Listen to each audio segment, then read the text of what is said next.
Here's how to make this sound in under 30 seconds.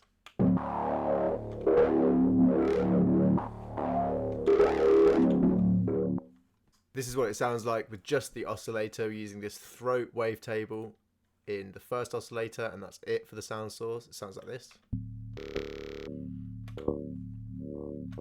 Then all we're adding is a bit of noise, bit of feedback, bit crusher, bit of sample and hold, tube distortion, reverb, and actually no filter in this case, and you should have something that sounds a bit like this.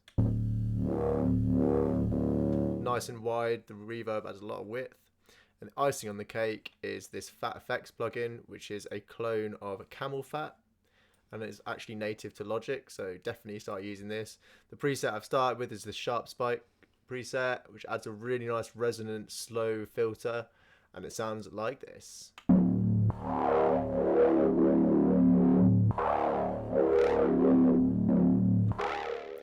The other thing that's adding a lot of movement is you've got this performer modulator here instead of an LFO, which has this sort of random regenerated movement, which is mapped to the wavetable position and intensity.